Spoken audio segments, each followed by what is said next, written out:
Household Tales by Brothers Grimm, by Jakob Grimm and Wilhelm Grimm, translated by Margaret Hunt. Number 14, The Three Spinners. There was once a girl who was idle and would not spin, and let her mother say what she would, she could not bring her to it.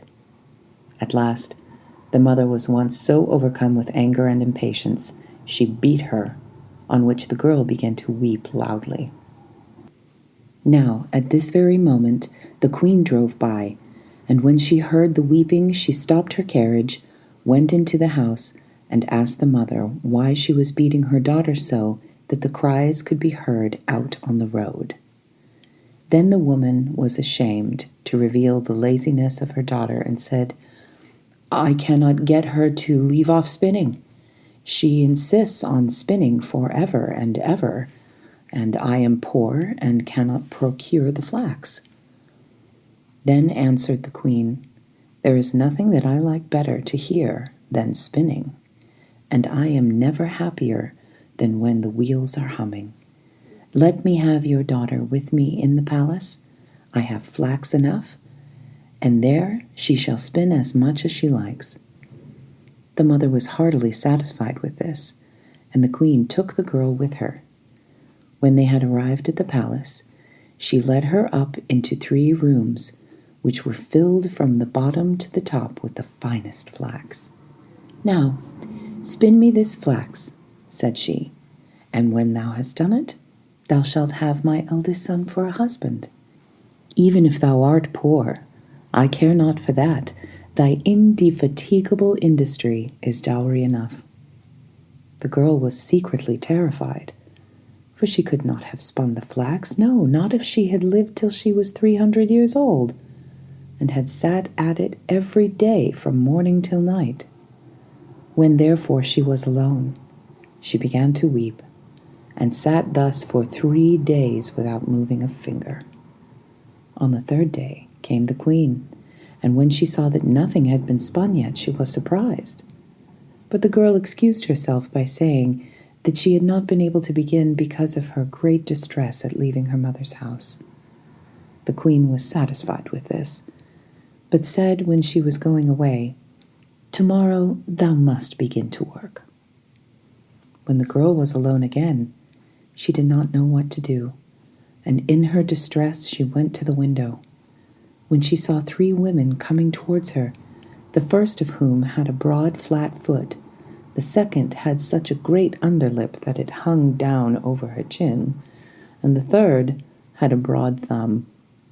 They remained standing before the window, looked up, and asked the girl what was amiss with her. She complained of her trouble, and then they offered her help and said, "If thou wilt invite us to the wedding, not be ashamed of us, and wilt call us thine aunts, and likewise wilt place us at thy table, we will spin up the flax for thee, and that in a very short time." "With all my heart," she replied, "but do come in and begin the work at once." Then she led in the 3 strange women and cleared a place in the first room where they seated themselves and began their spinning. The one drew the thread and trod the wheel, the other wetted the thread, the third twisted it, and struck the table with her finger, and as often as she struck it, a skein of thread fell to the ground that was spun in the finest manner possible. The girl concealed the 3 spinners from the queen, and showed her, whenever she came, the great quantity of spun thread, until the latter could not praise her enough.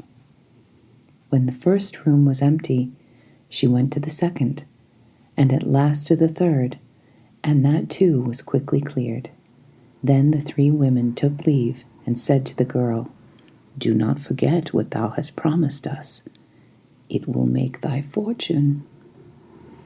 When the maiden showed the queen the empty rooms and the great heap of yarn, she gave orders for the wedding, and the bridegroom rejoiced that he was to have such a clever and industrious wife, and praised her mightily. "I have 3 aunts, said the girl, "and as they have been very kind to me, I should like not to forget them in my good fortune. Allow me to invite them to the wedding and let them sit with us at the table." The queen and the bridegroom said, "Why should we not allow that?"